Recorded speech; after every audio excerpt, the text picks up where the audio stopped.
Anakmu cukup cantik untuk obat. Juga sumsum putramu, Kalawadana. Iblis busuk.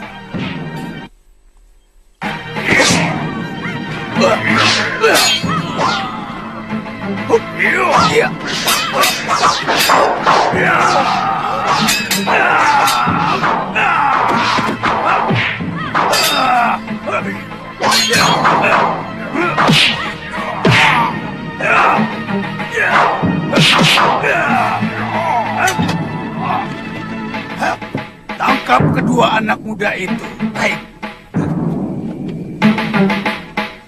Ikat mereka dan masukkan dalam bilikku.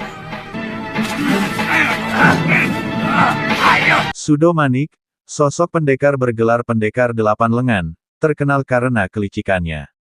Dia tidak segan-segan mengkhianati sahabatnya sendiri demi ambisi pribadinya. Dengan tipu muslihat, Sudomanik memenjarakan sahabat lamanya, seorang tokoh yang dihormati, dan bahkan mengirimkan anak buahnya untuk menyerang Lokahita beserta kakaknya, Priamitra.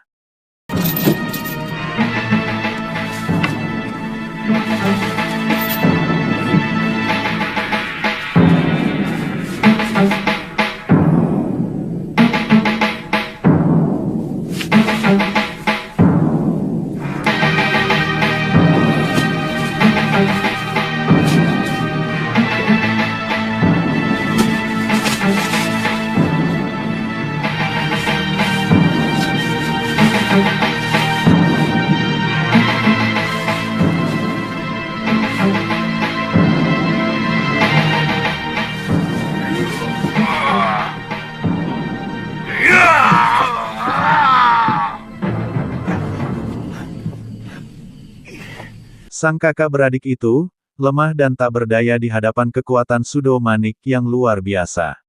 Setelah berhasil menjebak mereka, Sudomanik merantai Lokahita dan Priamitra di sebuah ranjang. Rencana keji pun dirancang, mereka akan dijadikan tumbal, sementara Lokahita yang cantik dipersiapkan untuk menjadi ramuan awet muda bagi Sudomanik.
Sudah siap?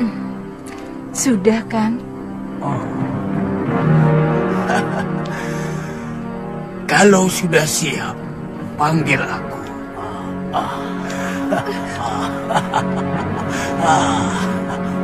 Aku ingin sambutan yang indah dari gadis itu.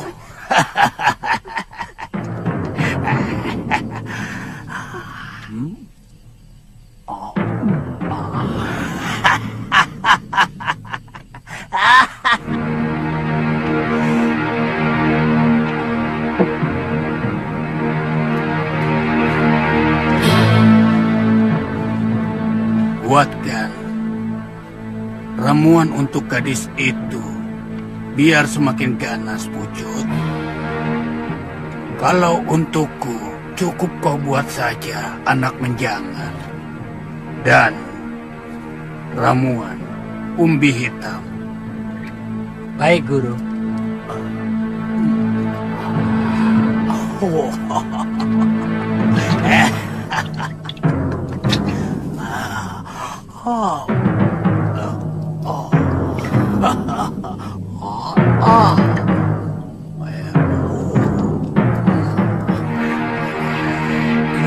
Guru. Bagus. Tambahkan lada hitam. Ya. Lalu kau masukkan ke kendi kecil ya. Namun, di tengah pesta kemenangannya, sesuatu yang tak terduga terjadi. Lokahita dan pria mitra berhasil melarikan diri dari sekapan mereka. Berita ini membuat Sudomanik murka. Dalam amarahnya, ia langsung memarahi para penjaga dan selirnya, menuduh mereka lalai. Para penjaga hanya bisa menangis dan meratapi kegagalan mereka menjaga dua korban tersebut.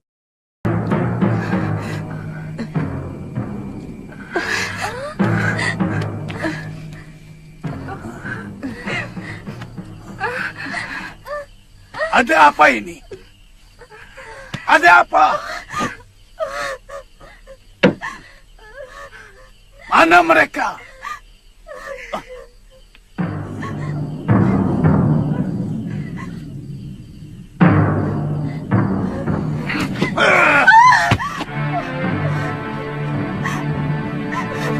Kakak, ada bayangan hitam menyelinap dan membawa dua orang tawanan itu, Kakak.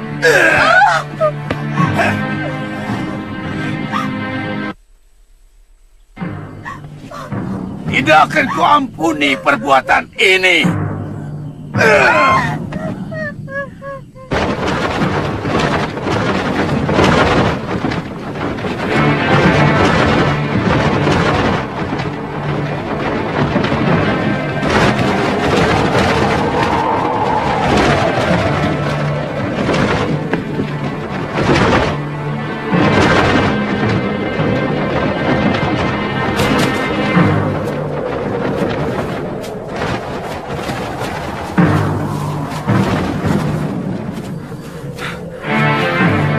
Terima kasih Paman dan Bibi sudah menolong kami.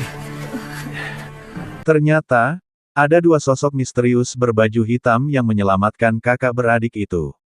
Mereka adalah Nila Saroya dan adiknya, Empu Mahashura. Dengan keberanian dan kecerdikan mereka, keduanya menggagalkan rencana jahat Sudomanik.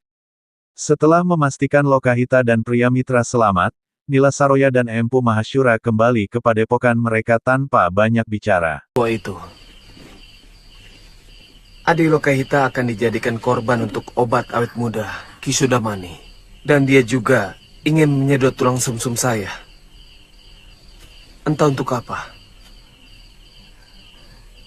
Oh, terima kasih Nyai. Terima kasih. Kami bukan dewa penolong. Kami tidak bermaksud menolong kalian. Aku hanya mau menggagalkan si tua bangka itu menambah kekuatannya.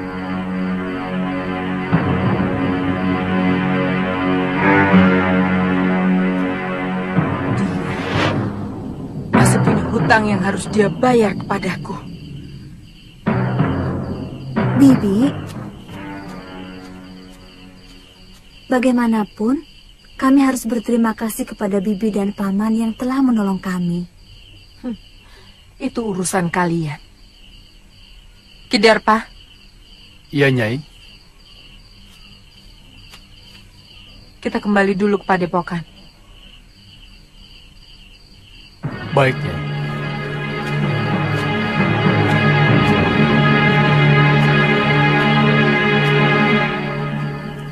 Kelihatannya, kedua pendekar itu sama anehnya dengan si 8 lengan. Apa yang harus kita lakukan sekarang, Kakang? Kita harus secepatnya meninggalkan tempat ini. Kakak beradik itu sangat berterima kasih atas pertolongan Nila Saroya dan Empu Mahashura. Namun, perjuangan mereka belum selesai. Mereka segera merancang strategi untuk membebaskan ayah mereka yang masih dipenjara oleh Sudomanik. Meski belum saatnya menyerang, tekad mereka semakin bulat. Kalau perlu, kita cari tempat Paman Paronu aja. Dan kita ceritakan semua kejadian ini. Sebaiknya kita ke tempat lain, Nadi. Kemana saja? Kamu ingat? Kita ke padepokan tua Bangka Sudamani karena Bopo, kesal sama Paman Paronwaja. Lebih baik kita ke tempat lain saja. Ayo.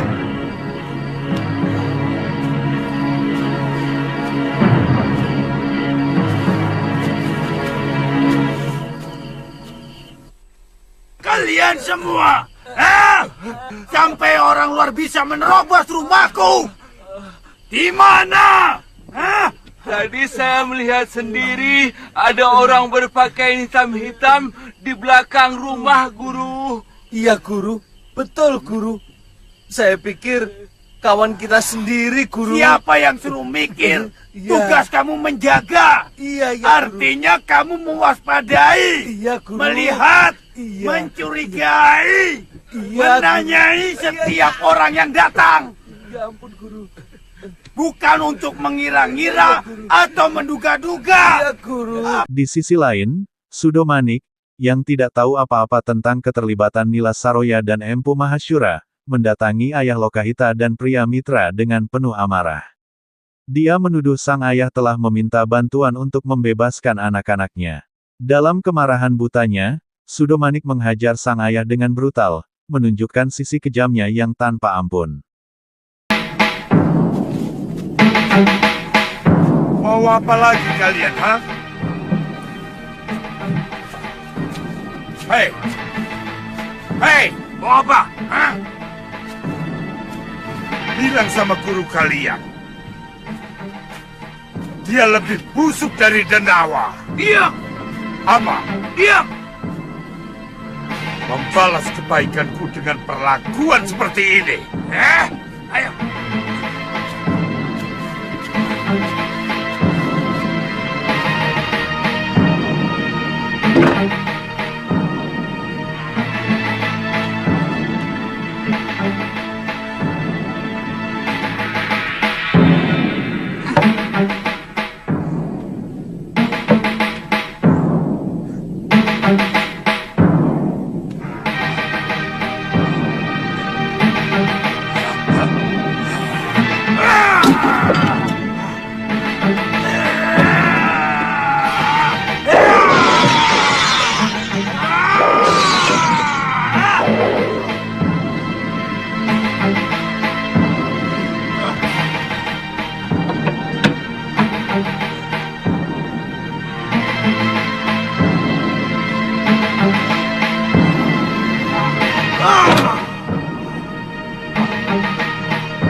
Sementara itu, di kerajaan Malwapati, Prabu Anglingdarma kembali disambut dengan meriah oleh rakyatnya setelah lama meninggalkan istana. Sang Prabu membawa seorang putri cantik, Dewi Ayu Sekarwangi, yang menjadi permaisurinya. Namun, kebahagiaan itu terusik oleh ancaman dari masa lalu. Dewi Kenanga, yang pernah dihina oleh Anglingdarma karena tusuk kondenya dilepas, kini bersekutu dengan adik-adiknya untuk membalas dendam.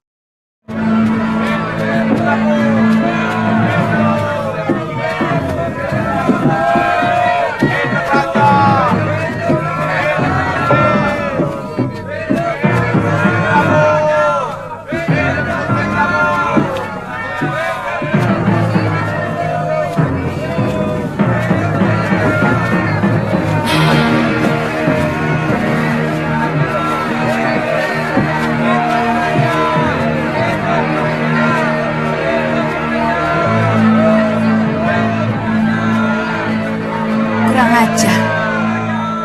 Ternyata pendekar tampan itu adalah seorang raja.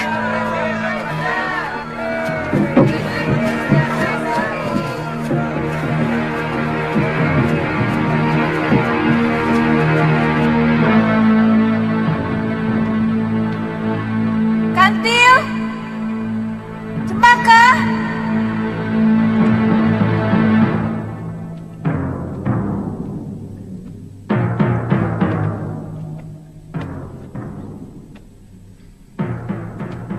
Ada apa, Yunda?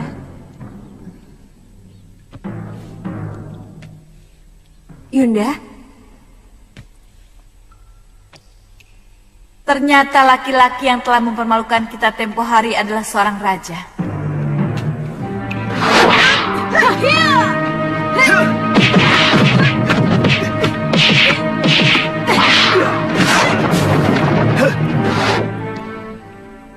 Aku baru saja melihat dia. Raja?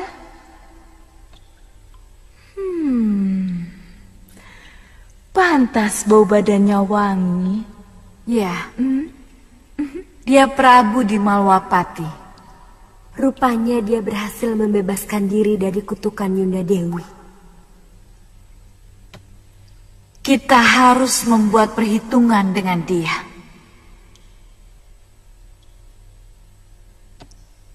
Dia atau istrinya harus mati.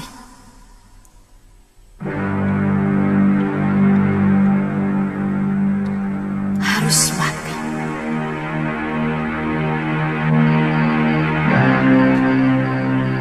Tidak mungkin aku bisa menuntut Gusti Prabu. Tampaknya beliau masih kasmaran dengan Gusti Ratu Sekarwangi. Tapi bagaimanapun juga, beliau harus tahu.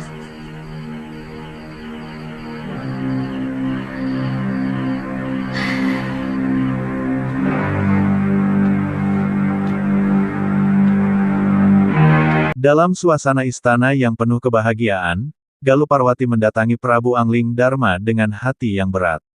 Ia ingin menyampaikan kabar tentang Nila Saroya dan Empu Mahasyura, tetapi ia juga tahu Sang Prabu sedang menikmati kebahagiaan bersama permaisurinya.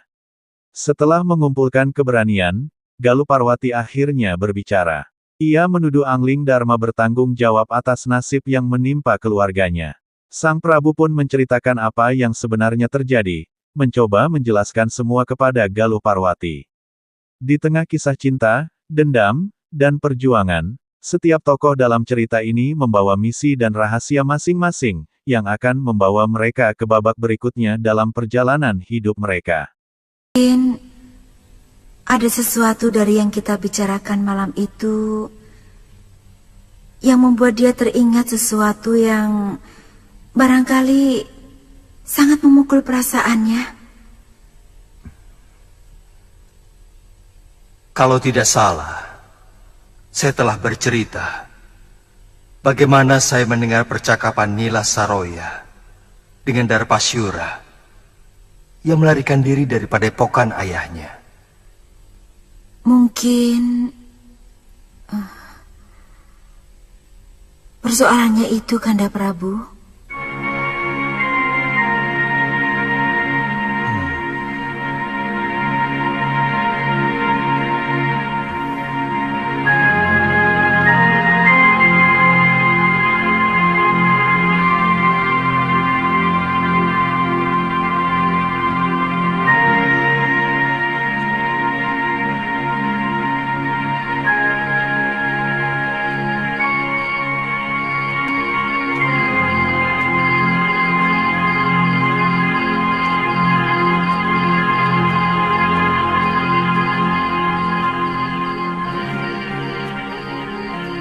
Galuh,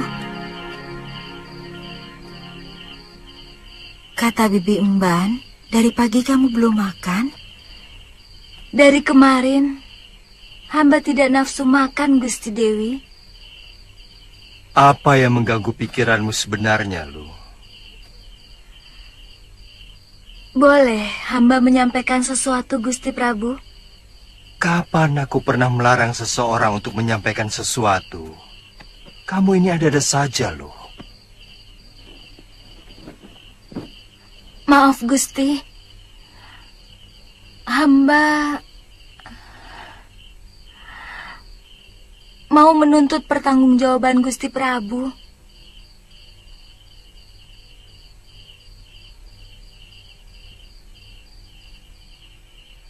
Apa ada kesalahan yang kulakukan kepadamu selama ini, Lu?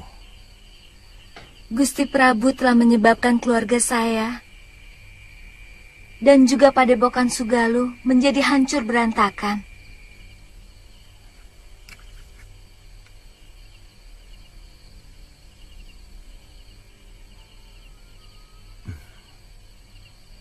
Saya kurang mengerti apa yang kamu maksudkan. Apa mungkin seorang murid tega menghancurkan keluarga gurunya? Apalagi padepokannya. Secara tidak langsung, Gusti Prabulah yang menghancurkannya. Karena Gusti Prabulah yang membawa perempuan jahat itu ke padepokan. Nila Saroya maksudmu? Ya. Dia telah mencuri pusaka dan kitab dari padepokan Sugalu. Setelah berhasil menghasut Bopo untuk mengusir Biung dari padepokan, kemudian menghancurkan hati Bopo dengan mengkhianati cintanya. Semuanya menjadi berantakan. Angkara tanpa tahu apakah Bopo dan Biung hamba masih hidup atau sudah mati. Aku sendiri tidak pernah menduga bahwa perempuan itu ternyata punya niat yang sangat jahat. Gusti Prabu pernah mengatakan bahwa perempuan itu dan 12 saudara seperguruannya telah dibantai oleh Sudamani. Benar. Menurut pengakuannya, Nila Saroya adalah anggota dari perguruan Halimun Petak yang ada di pegunungan Kendeng lereng utara. Aku bisa mengerti perasaanmu. Dan sebagai murid Sugalu, aku bertanggung jawab untuk menuntut balas pada perempuan itu.